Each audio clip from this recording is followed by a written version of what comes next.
Sager, and on behalf of the entire Italian program, Professor Rosier, Professor Devic, Professor Sargenti, we'd like to welcome you to tonight's talk. It would not have been possible if it wasn't for the hard work of the Italian Club, the Church Italiano, and its officers, and thanks to the wonderful funding of the resident student organization. So we're very glad and happy to be collaborating with them on this project. Today, Dr. Drucker, has been with us now for 2 days. Last night he arrived and he was over at my house with the majors and minors and the minors and the Italian film studies class. So we're happy to have him in a kind of casual setting to chat about cinema and his thoughts on the Holocaust. And then today he has been around campus chatting with faculty, first at lunch, and then he visited with the Italian film class and offered some reflections of Primo Levi's and his own on the film course and Holocaust cinema in Italy. And then tonight, in a couple minutes, we'll start his lecture. Professor Jonathan Drucker is professor of Italian, where he also coordinates the Italian section at Illinois State University, where he teaches a class also on Holocaust literature and film. He received a BA in English from Williams College and a PhD in Italian from the University of California, Berkeley. More recently, he participated in faculty seminars at the American Academy in Rome, and he also won a very prestigious fellowship at the United States Holocaust Memorial Museum. Dr. Drucker's book, his first book, was on Primo Levi and Humanism After Auschwitz, Post-Humanist Reflections, which was published in 2009 by Paul Gray Macmillan. He has written numerous articles on Primo Levi and on aspects of Italian and Holocaust literature for journals such as Analisi Italianistica, which is floating around in our background here, Italica, Italian Culture, Shofar and Clio. His current book project, the Irreversible and Irreplicable on Trauma, Time, and History of Holocaust Writing, employs trauma theory, which is interesting. We talked a little bit about trauma theory today during our film class, to reread the works of Jean Henry, Stanislaus Borowski, Charlotte de Beau, and Primo Levi, and the poetry of Paul Celan and Dan Regis. In fall 2014, Drucker was the fellow of the United States Holocaust Memorial Museum, where he carried out research on this project. With Scott Lerner, he co-edited The New Italy and the Jews, from Massimo Diazeglio to Primo Levi, which is about to come out. We just talked about that earlier. It's in press. The 19 essays in this volume address the place of Italian Jewish culture and history in the birth and development of the Italian nation from the 19th century Risorgimento to the present. His talk tonight is Primo Levi's Jewish Question. I'm giving Professor Drucker.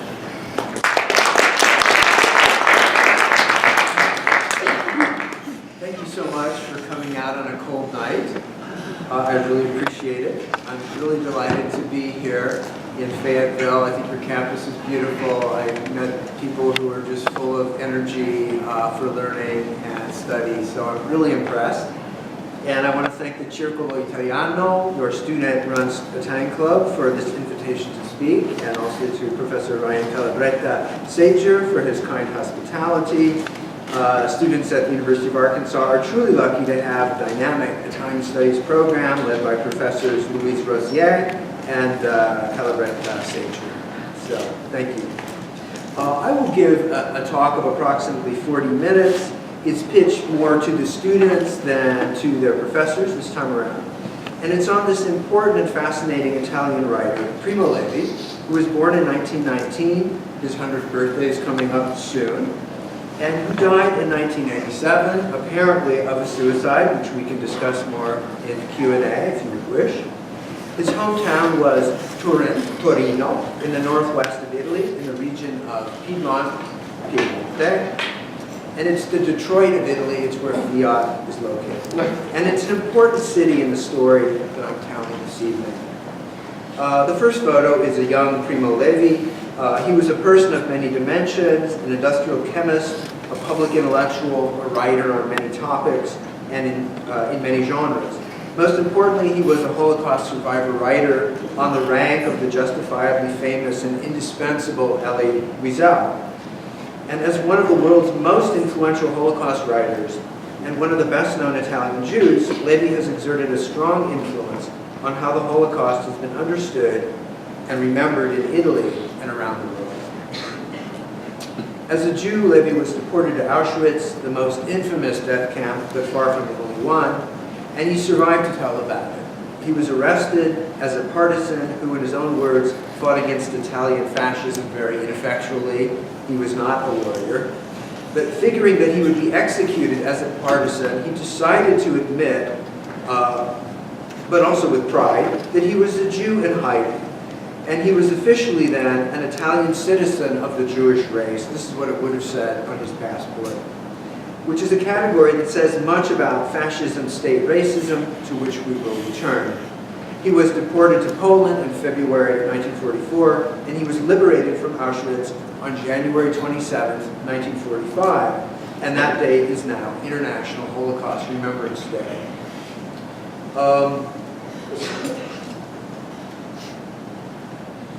So after spending 9 months as a displaced person, which is the subject of his second book, which is properly called The Truce, although it's still known in North America as The Reawakening, Levi managed to make it home to Turin and to an intact family.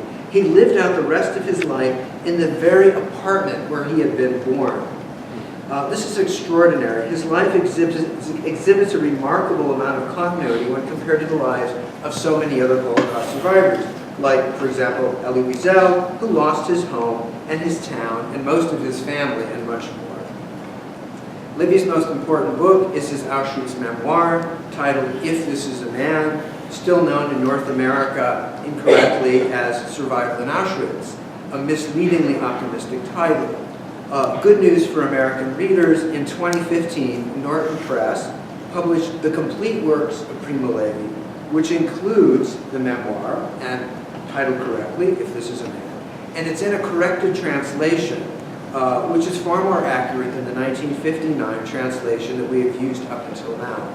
So this corrected version should be the standard text for Anglophone readers. Alas, it's not easy for us to get for our students because the paperback edition is still, the old one, it's still surviving in Auschwitz. So this lecture, which is a work in progress and is not exhaustive, addresses the question of how Judaism informs Primo Levi's identity, and more importantly, how it's reflected in the thematic and stylistic aspects of his text dealing with the Holocaust. The cultural frame of reference that Levi brought with him to Auschwitz certainly shaped his understanding of the nature of the Holocaust and its meaning. Therefore, it's important to gauge Levi's early relationship to Judaism in the context of Italian fascism. Also, since the Holocaust has left an indelible mark on Jewish consciousness worldwide, it's equally important to consider whether Levi's attitude toward his ethnic and religious heritage changed as a result of his traumatic experiences, and whether in the face of Nazism's assault on European Jewry, a renewed commitment to Judaism informs his late career writings. As we shall see, Levi occupied an anomalous position in Italian public life as a Holocaust survivor and the best known of Italy's Jews, even though he was a secular atheist. Moreover, while he certainly loved Israel, like many Jews on the political left, he was also openly critical of Israel at times, such as its 1982 invasion of southern Lebanon. So here we see both of the first books in one combined edition. This really, for a Holocaust photograph, this is actually very easy to look at. This is nothing. Let's see, here is the cover to the book. I have just co-edited, and I'm going to work that into the talk here, a little self-promotion. Before talking about Levi, let me give you a little background on Jews in modern Italy, who are often called the most assimilated Jews in Europe. Assimilation is the process by which an ethnic or racial minority becomes similar to the majority population. Jews were in ancient Rome during the Republic and grew to a large number during the Roman Empire. From the Middle Ages and the Renaissance up to 1848, Italian Jews sometimes enjoyed certain freedoms, but more often suffered from persecution and restrictions. They were subjected to endless attempts to convert them to Christianity and to forced baptisms, even in the 19th century. 16th century Venice was the site of Europe's first ghetto. In fact, the word comes from Venetian. Europe's last ghetto was in Rome, in the shadow of the Vatican, the headquarters of the Roman Catholic Church. Its gates were finally thrown open in 1870, the year that modern Italy was fully united with Rome as its capital. Italy is an ancient place, but the nation of Italy was relatively young. Before that, the Italian peninsula was split up and ruled by many different political entities, including the Pope, whose power was not merely spiritual, but also political. On the screen is the cover of a almost published volume I co-edited, in which 19 essays address the place of Italian Jewish culture and history in the birth and development of the Italian nation from the 19th century to the present. The essays are by scholars and for scholars, but I think the general reader can follow much of what is discussed here. It's titled The New Italy and the Jews from Massimo d'Azeglio to Primo Levi. I will help you understand the environment in which Levi came of age and lived out his life by explaining this title. In the mid-19th century, and inspired by the French Revolution, the nationalist patriotic movement called the Risorgimento, or the Resurgence, successfully deployed military, political, and cultural strategies to unite Italy under the royal house of Savoy, whose capital was in Turin. The new country, the new Italy of the title, separated church and state. It was and is a secular state, although the Catholic Church has played a role in the public affairs that exceeds what we Americans would be willing to tolerate in our country, I venture to guess. The New Italy was founded on democratic principles of the French Enlightenment, on which our country also was founded. With the birth of the secular nation, with unification, Italian Jews were said to be free, were said to be emancipated, the same word we use to describe the end of slavery. Not surprisingly, Italy's Jews supported the Risorgimento and played an important role in it. In general, there was a notable decline in religious observance among Italy's Jews from the 1860s to the 1930s. The great left-wing intellectual Antonio Gramsci noted that Italian Jews developed national consciousness at the same time as everybody else in Italy, a unique situation for Jews in Europe. Consequently, they strongly identified as Italians and necessarily became less Jewish. As we will see, this balance or tension between the universal and the particular explains a lot about Primo Levi's Jewish identity and is a topic discussed in our volume of essays. The universal refers to the Enlightenment idea that all people are equal in the public square. All have the rights of citizens, and all are equal under the law. The private differences between people and between groups is of no consequence to the state. So this was before a concept such as multiculturalism existed. The particular refers to the question of difference, and it acknowledges that people choose to live differently. Generally, the story of Italy's Jews since the 19th century has been about embracing the universal, about living as proud Italians first, and in private life as Jews, culturally, if not religiously. This is one way to describe what assimilation does to minority groups, whether for good or for ill, depending upon one's point of view. Assimilation was and is both a gain and a loss.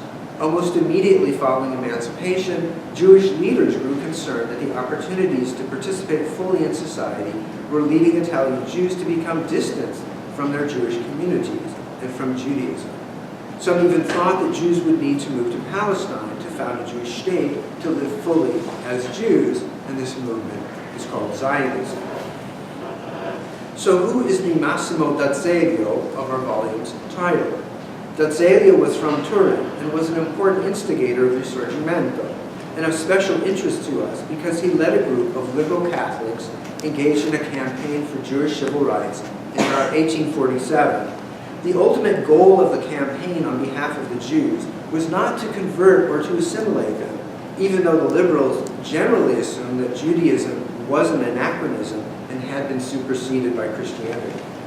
Rather, by making the case for elevating the Jews to the status of equal members of society, they illuminated the foundational Enlightenment principles of the new order.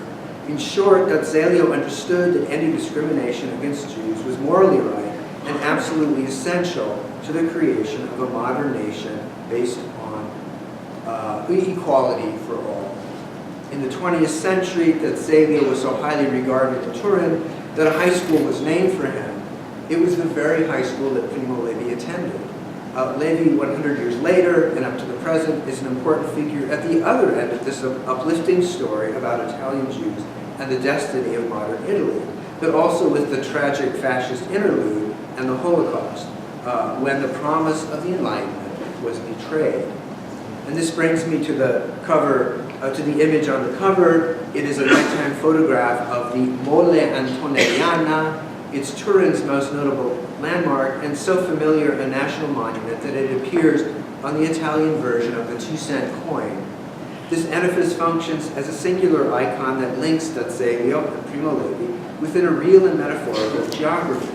As most inhabitants of Turin know, but few others do, the Mole Antonelliana was conceived in 1862 as a synagogue, more or less coincident with the birth of Italy itself, when Turin was still the capital city.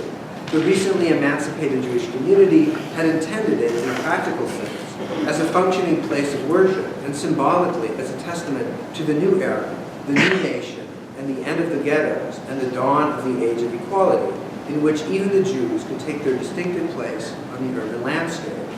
Yet it nearly bankrupted its Jewish owners. It was too grandiose.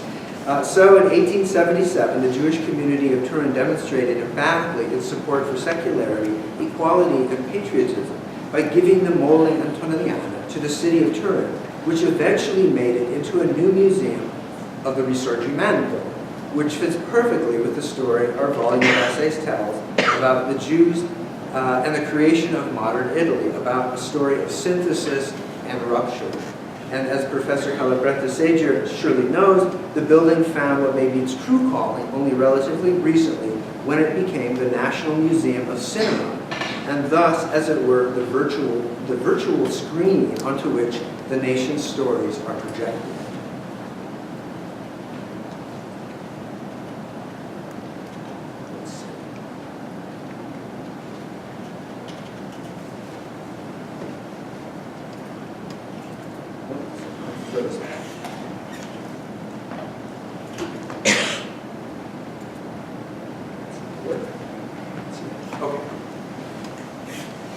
So now we're moving on to fascism. We're moving quickly, and I'll explain this cover in a minute. Very interesting. Mussolini's fascist party came to power in 1922, and by the late 1930s had solidified its grip on the nation. By conventional wisdom, the emancipation of Italian Jewry was a complete success, and anti-Semitism, even under fascism, was rather insignificant until the promulgation of the 1938 racial laws, to which I will return.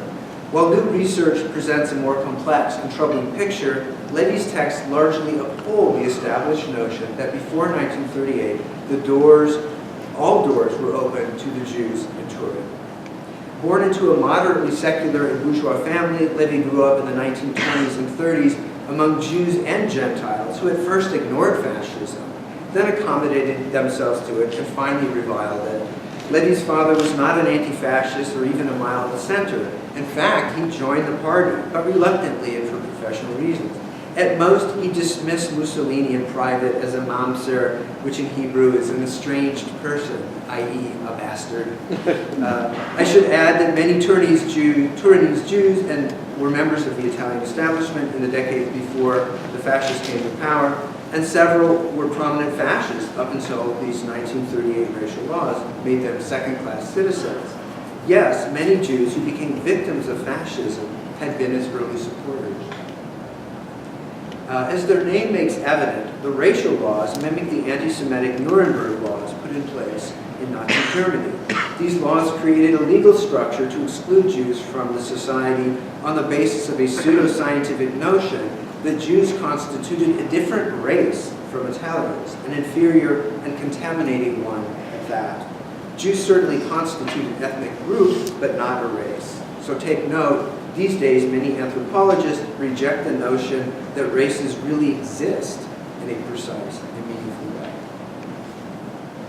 The fact that Italy had no history of significant anti-Semitism and no political party with an anti-Semitic platform underscores how the racial laws were shrewd policies created at the top of the government hierarchy. Recently, scholars have attempted to show, not too persuasively in my mind, that Mussolini was a deeply committed anti-Semite.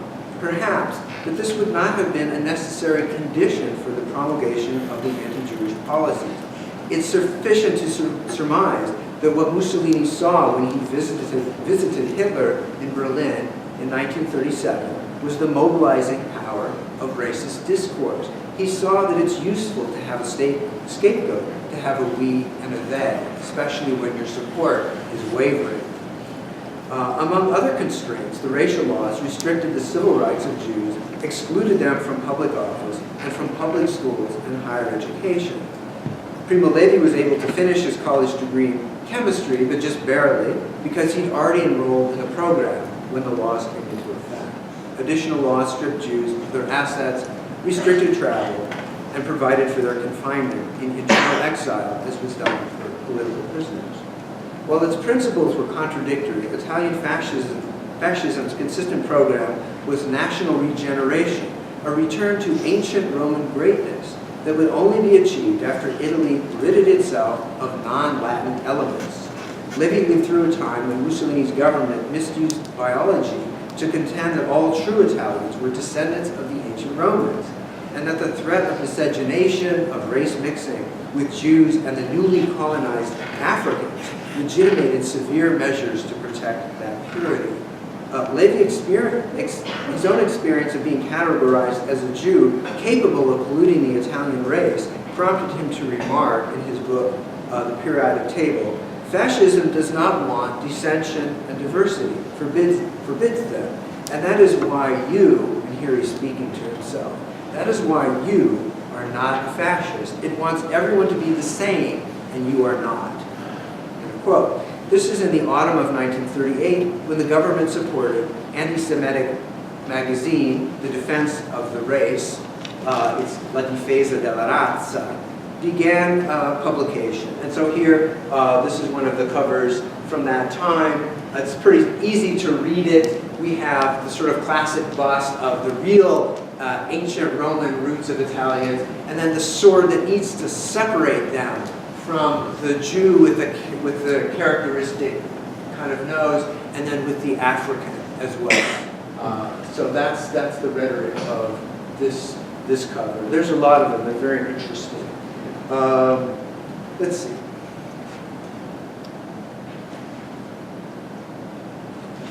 Where was it? Sorry. Here we go.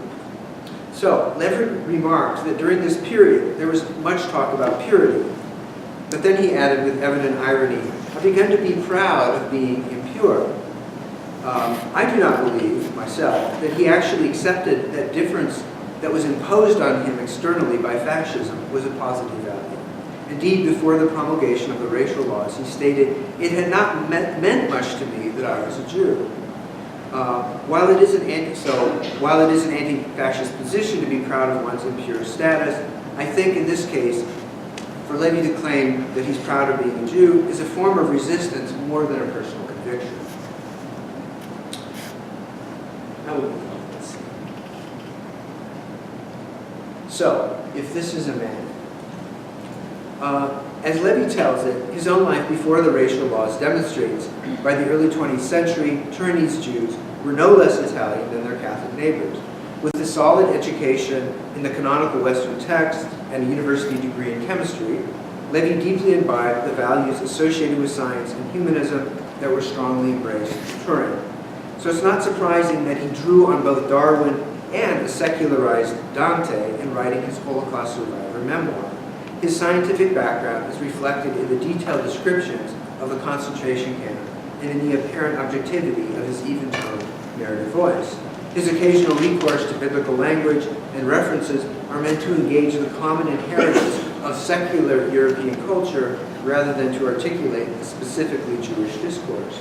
The autobiographical narrator of This Is a Man effectively identifies himself in order of importance as a man, an Italian, a Western European, a chemist, and an anti-fascist. And of course, all the times that Levi uses man, it is a false universal, just like mankind. It is sexist language, but I think we can forgive him for that. This book, and nearly all of Levi's books, with the exception of If Not Now When, which I will discuss in a few minutes, gives us the impression that his Jewish background was rather insignificant to him. However, there is good reason to think that Levi represented both his family history and his childhood as more integrated and less Jewish than it actually was. For example, his biographers have found that anti-Semitism played a role in his grandfather's suicide, an event that Levi never wrote about. In any case, his text implied that to write as a Jewish victim would have been a capitulation to Nazi essentializing and an admission that the Enlightenment had failed to deliver the emancipation and equality that it had promised in the 19th century to the Jews of Italy and all of Europe. My point is that Levi testifies to the Holocaust as a citizen and rational human being whose particular ethnicity and religion have almost no bearing in the public sphere. In redressing the crimes of Nazism and fascism on behalf of the victims and in the name of human rights, Levi wishes to defend the universal human, man, rather than the restricted particular, the Jew. His commitments are especially evident when we contrast his humanist response to Auschwitz with Elie Wiesel's religious response to it in Night. While Wiesel's version of the concentration camp threatens the very possibility of faith in God, and therefore the basis of Jewish religion and identity, Levi's version of it threatens to refute the Enlightenment's idea of man. Despite their differences, both memoirists struggle to maintain their respective theodicies in the face of the victim's undeserved suffering. A theodicy is a mode of thinking that sees all evil and suffering as part of God's unfathomable plan, and therefore as an ultimate good. It's a way of justifying suffering. The narrator of Night hopes to find his God innocent, even in the midst of the destruction of European Jewry. The narrator of This Is a Man, whose faith resides in Enlightenment principles, continues to hope, in the face of evidence to the contrary that he gathers in camp, that increasing applications of reason to our human existence will bring social progress and ultimately reduce suffering. In If This Is a Man, the fragility of human identity in the death camp that is designed to expunge it is brought front and center in the epigraphic poem that evokes powerful images of physical and psychological dehumanization, and the poem is now on screen. You who live safe in your warm houses, you who find returning in the evening hot food and friendly faces, consider if this is a man who works in the mud, who does not know peace, who fights for a scrap of bread, who dies because of a yes or a no. Consider if this is a woman without hair and without name, with no more strength to remember, her eyes empty and her womb cold like a frog in winter. Meditate that this came about. I commend these words to you. Carve them in your hearts, at home, in the streets, going to bed, rising. Repeat them to your children. Or may your house fall apart. May illness impede you. May your children turn their faces from you. So this is a strongly addressed poem. You, of course he means all of us who live safe and comfortable lives. And there's really a series of ethical commands that we have to recognize these dehumanized victims. We have to see their faces. We see friendly faces when we come home, but what about these faces? Consider if this is a man who works in the mud, who dies of a yes or no. Innocent, there's no justice to this, no reason. Consider the woman without hair and without name. These victims have been deprived of their dignity and their individuality. They've been deprived of their memories. And so, having seen this, we must remember it and meditate that it came about. It's a kind of Levi's version of never forget. We should carve these words into our hearts and repeat them. And also we should repeat them to our children. And interestingly, he ends the poem then with this curse. If we don't remember and if we don't repeat them, may our houses fall apart, may illness impede us, and may our children turn their faces away from us. We've not seen the faces of the victims, then our children will turn their faces away. So a heavy charge to us that just before we've even begun to read the book, we don't even know who these dehumanized people are. We don't really realize yet that these are at least a poetic representation of the absolute victims of the camps, and he describes them then in the book. In keeping with Levi's atheist humanism, the poem, elsewhere titled Shema, after the fundamental prayer in Judaism, which itself is drawn from Deuteronomy chapter 6, supplants the Jews' commitment to monotheism with a menacing curse on all those who fail to acknowledge the humanity of the suffering victims. It's not the God of the Hebrews that is held in awe in this humanist religion, but the faith of the paradigmatic Holocaust victim. Levi steals liberally from the Hebrew liturgy following the call to monotheism. Hear, O Israel, the Lord our God, the Lord is one. One can argue that Levi's Jewish identity is readily apparent to those who know the prayer, and they can see it. It's a complex case where Levi rejects and embraces the teachings of Judaism at the same time. It's a poem that imitates but also alters the biblical passage. Levi seems to replace the Jews' commitment to Yahweh with a fundamental commitment to the humanity of the other. I will read you some of these passages, which if you're Jewish, you know these. After the Shema, this fundamental prayer, and there are additional lines. You shall love the Lord your God with all your heart, with all your soul, and with all your might. And these words, which I command you today, shall be upon your heart. You shall teach them thoroughly to your children, and you shall speak of them when you sit in your house, and when you walk on the road, when you lie down, and when you rise. You shall bind them as a sign upon your hand, and they shall be a reminder between your eyes, and you shall write them upon the doorposts of your house and upon your gates. An interesting case where Levi really is drawing deeply on his Judaism, but doing it to an interesting purpose. And I'll return to this whole idea of what the relationship is between this humanism and Judaism.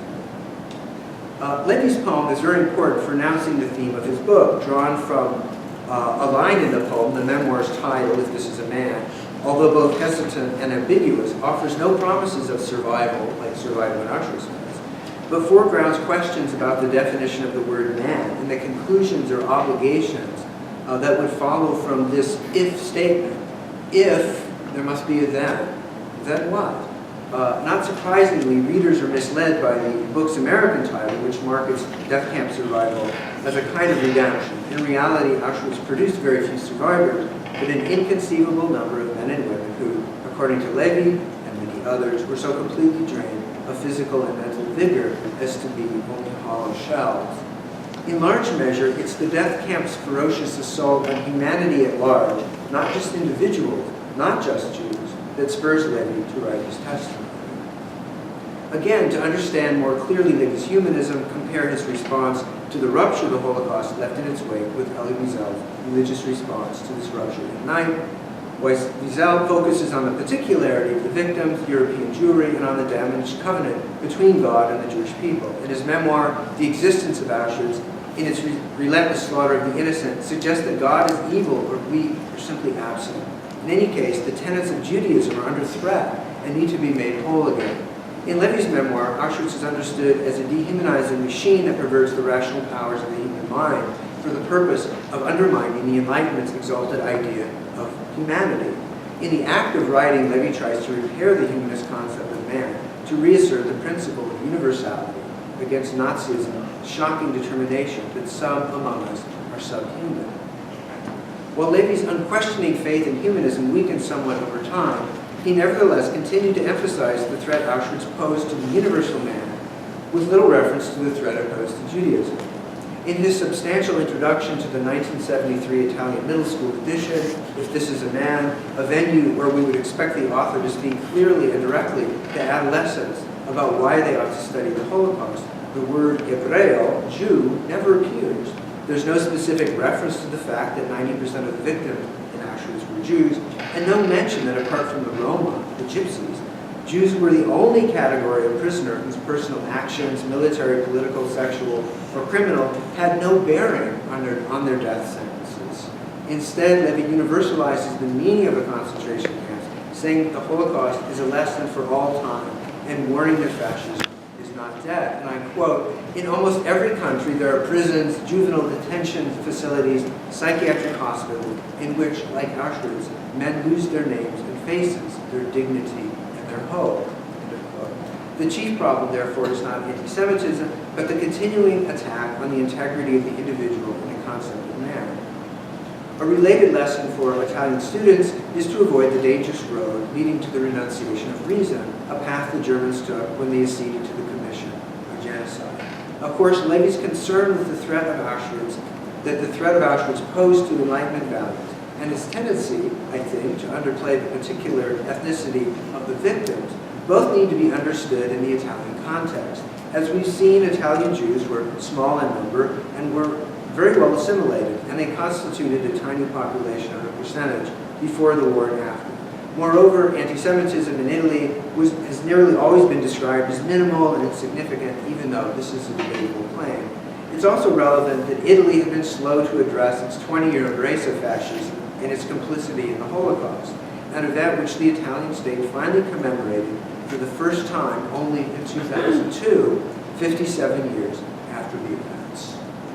Now, to complicate this story some, let me discuss another text. It is a secondary text of Levi's, where he delves deeply into Jewish identity and the difference between Jews of Eastern Europe and the Jews of Western Europe.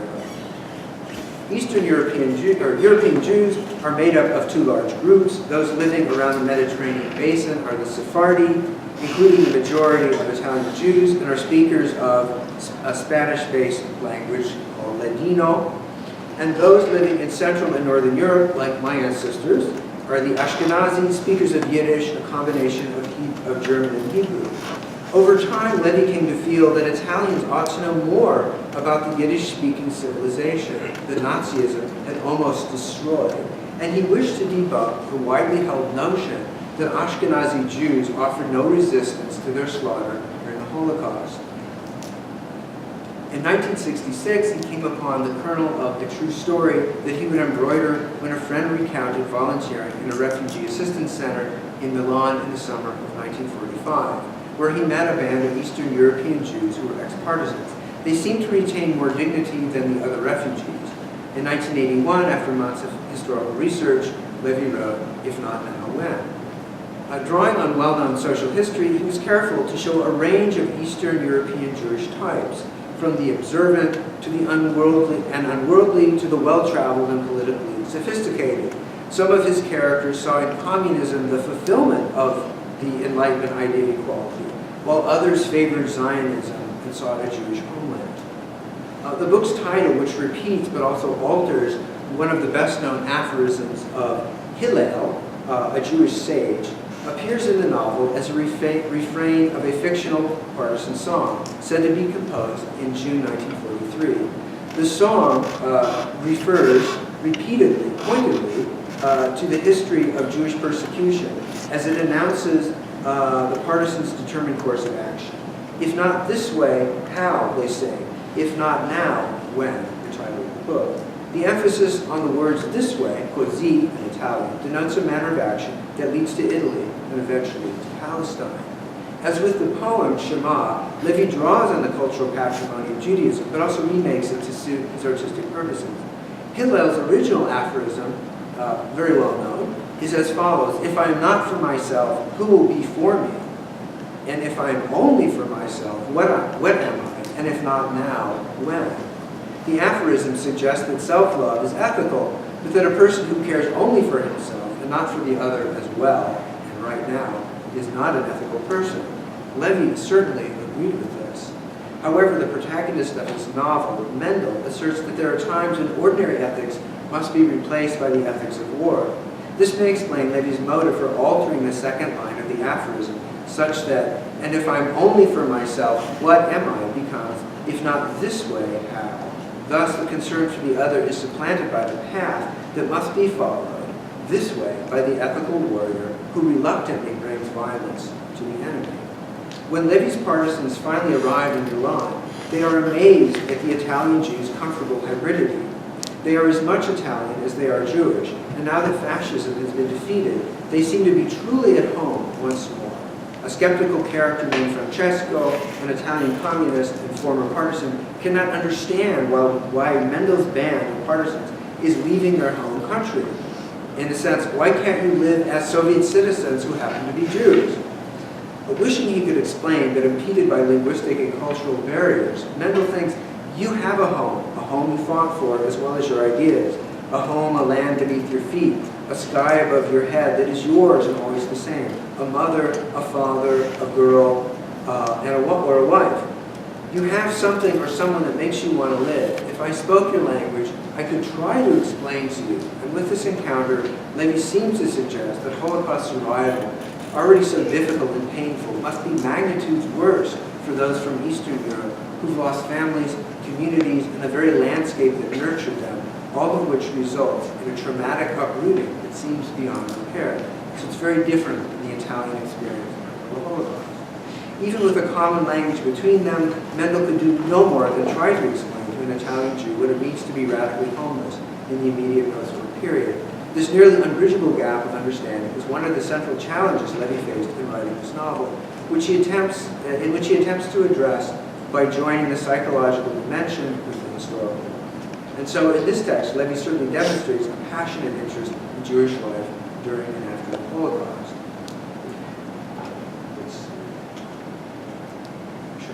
This is the cover of the book. There's lots of different editions and covers, but this one is interesting because it really foregrounds that need sometimes for ethical Jews who follow the thou shalt not kill of the Ten Commandments, sometimes need to pick up a weapon.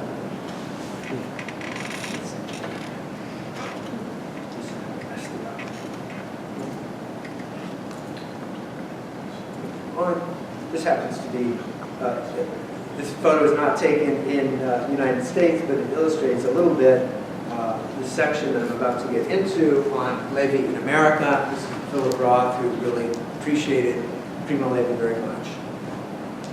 Especially in America, the tendency to read a Jewish consciousness and a Jewish voice into Levi's writing distorted rather than illuminated the elements that combined to produce his humanist response to Auschwitz.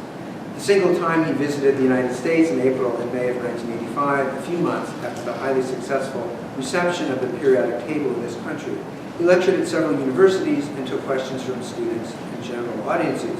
By his own account and that of his biographers, the Americans he met tended to view him as a Jewish writer who happened to be Italian, even though Levi most often described himself as an Italian writer who happened to be Jewish. And here I quote, in Italy, it's quite difficult to apply a label such as Jewish writer or non-Jewish writer, Levi said in an interview after the trip. In my case, it was the Americans, not the Italians, who first used it. In Italy, I'm known as a writer who was occasionally Jewish. Not in America. In 1985, it was as if they pinned the Mogen David on me again. It was the Star of David that the Jews were forced to wear during the Holocaust. So the man had a sense of humor.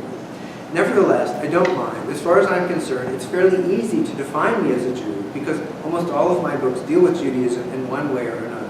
And also because I had the adventure of Auschwitz, interesting choice of the word, is irony, by dint of being a Jew.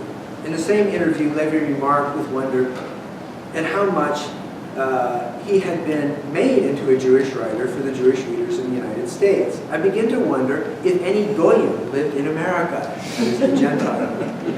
I didn't come across a single one of them. It became almost comical. My American editor is Jewish and all of his collaborators are Jewish.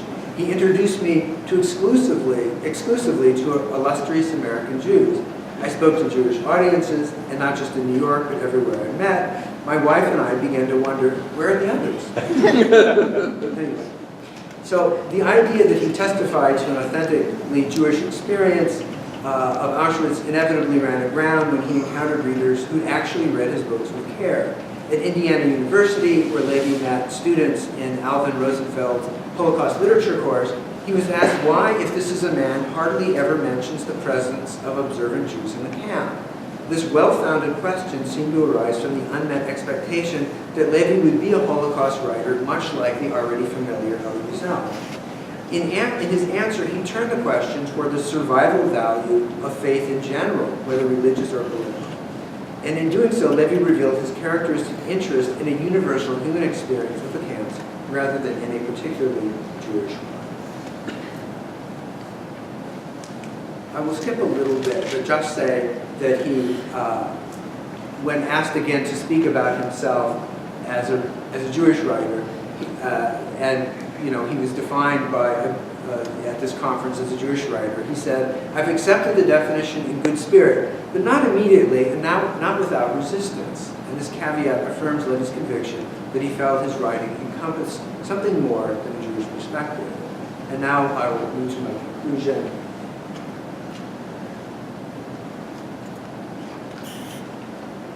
Let's see. Yes, that was my last. That's right. So is Levi's memoir and his writing in general usefully called Jewish? I contend that it is, but not in the way one might expect. Indeed, I assert that the Jewish nature of his text is most evident paradoxically in the absence of a strong Jewish identity on the part of the narrator and a disinclination to consider the Holocaust as a particularly Jewish disaster. On the face of it, Levi's concerns are not so much Jewish as humanist, and in trying to understand the meaning of his experience of the Holocaust, the history of Judaism engages him far less than the 18th century abstraction called man. So why is this humanism Jewish? Many assimilated Jews, like Levi, although certainly not the only Europeans to embrace the Enlightenment, believed that after centuries of discrimination and violent confrontations with the dominant culture, that they had much to gain from supporting the abstract notions that holding that all people have the same rights and freedoms and are subject to the same laws. Moreover, the Enlightenment promised to smash superstitions that gave license to anti-Semitic violence. However, in the decades before World War II, or rather after World War II, if the assimilated Jews of Western Europe who subscribed to the Enlightenment program thought of themselves as citizens with rights safeguarded by the state, the Holocaust established that anti-Semitism lived on even in Enlightenment Europe, and that the promise of universal rights needed to be viewed with skepticism and needed to be promoted and defended. And this, it seems to me, is one of Levi's main projects. So why have I titled this lecture Primo Levi's Jewish Question? I did mean this to be a little bit provocative. In the 19th century, this expression was used, often constructively, to refer to the challenge that Jews constituted to the largely Christian societies of Europe. How could Jewish difference be accommodated in every aspect of the life of the modern nation? Or should they have a nation of their own? These were the sorts of questions that Massimo d'Azeglio asked in 1847 about the Italian Jews. But the problem of Jewish difference, the Jewish question, has also been posed in negative terms by generations of anti-Semites, by those who profess prejudice and hatred toward Jews. Of course, the Nazis came up with their own solution, which I put in quotation marks, what they called the final solution to the Jewish question, and what we call the Holocaust. Tragically, the question was asked again and answered with violence on October 27th of this year, at the Tree of Life congregation in Pittsburgh. So, in the face of this anti-Semitic explosion in the land of the Enlightenment, the U.S., I think Levi would still have seen the attack as an attack on humanity at large and as a problem for every one of us, not just Jews.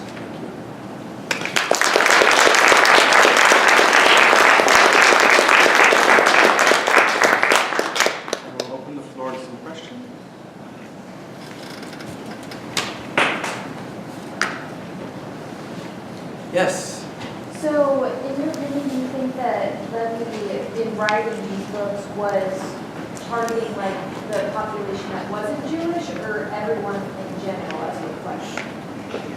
I think when he initially wrote, he was writing for people in Turin, and a lot of them actually were Jews, and they participated in the partisan movement. But then when he wrote a second edition of his book, and the first edition still does not really mention Jewish life in the camps much at all. The second edition doesn't take anything out, but he adds more, and he does add, I guess, some more about specific Jewish victims that he actually knew. Again, not dwelling so much on their status as Jews, but pointing out that that's why they're there. But I think that he hoped always for a broad audience of Italians, and it's really remarkable how many Italian young people have read Primo Levi in school.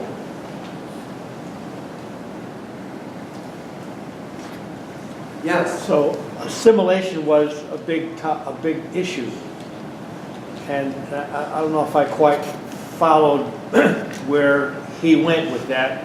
What was his verdict on assimilation? Well, I think there's so many ways to think about assimilation. I think that he thought of himself as an Italian first. So I guess that's really that question of priority.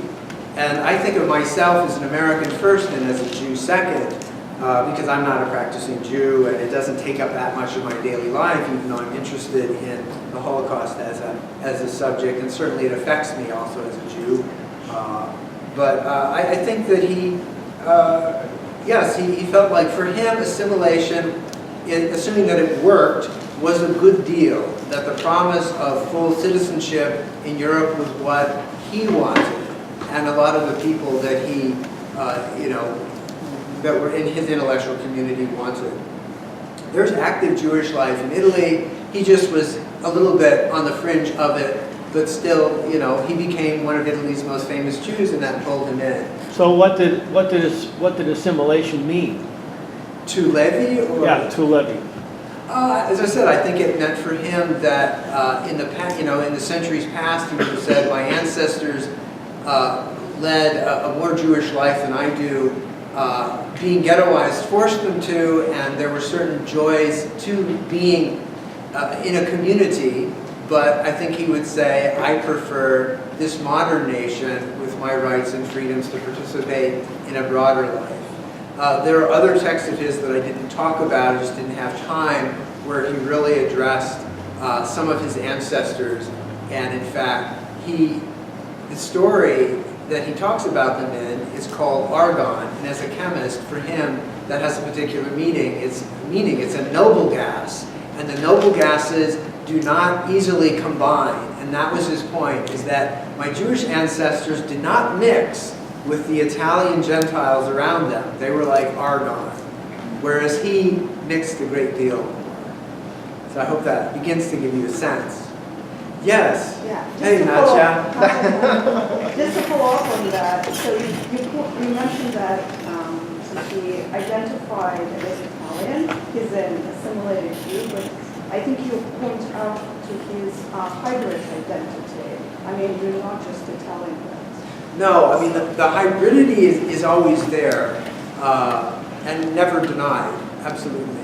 In the first edition of his book, of Survival in Auschwitz, of If This Is a Man, he doesn't specifically mention that he is brought to the camp in northern Italy and then deported as a Jew, although it's obvious, especially in hindsight. In the second edition, he makes that more explicit. So I think that was important when he thought about, when he did think about a broader audience. He said, I need to make sure that people understand that I was deported as a Jew. That was the reason. And that's something that that he would never, that he will always be proud of being a Jew. Absolutely. And then how much of Jewish education did he have? Yeah, he went to public schools, but he was bar mitzvahed. Ironically, and he went to Sunday school. But ironically, the racial laws had an effect of sort of pushing Jews out of this public space and pushing them back together more as a community. So in those years, he actually went to classes and things only with his Jewish friends at a certain point. So he did have a Jewish education, but sometimes he would say, well, I really don't, he was a very well-educated man, but he would confess, it's like, well, I really don't know my Jewish rituals well. Like a lot of assimilated American Jews, I would say. So then his cultural identity, he was a cultural Jew. I mean, you don't have to be. I agree. Yes, I think. But he was culturally aware of Jewish practice. Absolutely, and that's why I think when he refers to the Shema, he's acknowledging that this is his cultural basis. Yes, absolutely. He's drawing on it. But expanding it in a particular way, turning these Jewish texts into humanist texts. That there were other Italian Jews who also, during the Risorgimento, said, I think this French Enlightenment stuff and Judaism could actually fit together very well. So they found ways to think about how Enlightenment thinking would not be in contradiction with their Jewish beliefs. Kind of larger question, Yes. genre. Yes. The students in my class read The Garden of the Teen, we watched the film, Right. and then we watched a couple of other movies or some of this. How does the concept of memoir versus novel fit into the Holocaust narrative? I'm dealing with this personally in my research on AIDS stuff, right? So there are, only one or two actual novels that deal with AIDS early on, but there are a lot of memoirs. Yes, yeah. I think in Holocaust literary studies, where historians have had a strong hand, I think there's been an insistence that the best evidence is the documentary evidence of the diary, discovered after the fact by the person perhaps who didn't survive, and also then the memoir.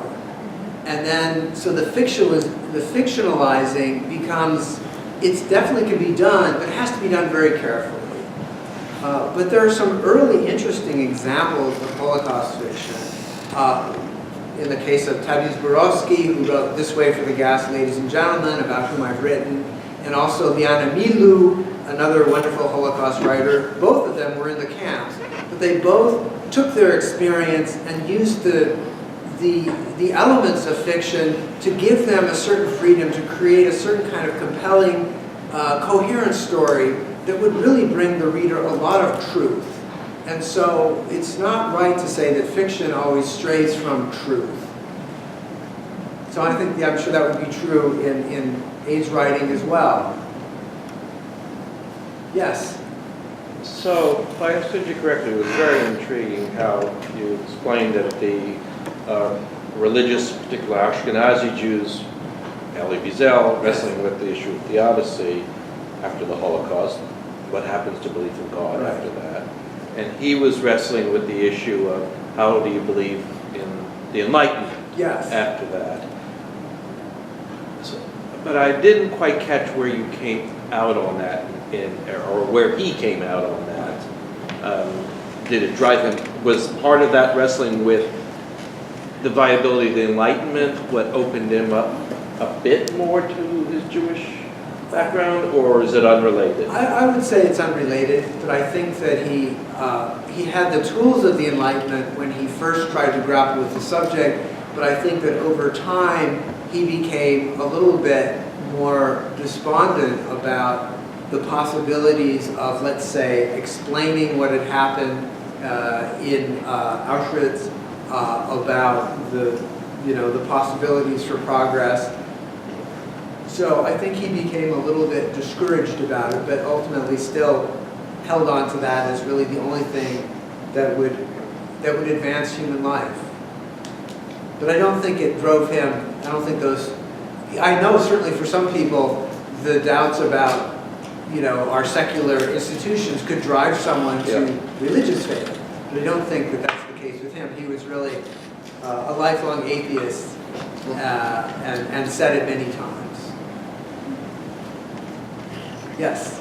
So texts like Night are pretty essential in forming the American understanding of the Holocaust. I was wondering if you could talk about some of the characteristics of Levi's writing that distinguish him from other kind of texts that represent, the foundation of American understanding of the Holocaust. Maybe a little bit about why he's not as an essential writer in the formation of our understanding. Actually, I would say he's become one. This is the thing, is that in 1985, he just burst onto the scene, even though he'd been known by specialists for much before that, and in Europe. So now I would say that, and I've written an article about how Levi is read in America, and did a similar contrast to what I did tonight, saying that really Levi is. Night is such a wonderful text, and it's so accessible also to middle school students and high school students. But then when you get to university, a lot of your professors will not dismiss Night in any way, but will give you Levi's book to say, look, here is a more rigorously intellectual, analytic description. Although, again, it is a partial description because Levi did not easily follow what was going on in the Yiddish world of the camp. He did not really understand Yiddish. And so it's a different view. But I think that Levi is also indispensable, I would say. And if I can add, when I was teaching at Rice for 4 years, it was part of the Common Core for all freshmen. Yes. So a lot of universities actually have Yes. this required core of a grade book. It's It's very essential. canonical. Yes. So read it if you haven't read it. Yes.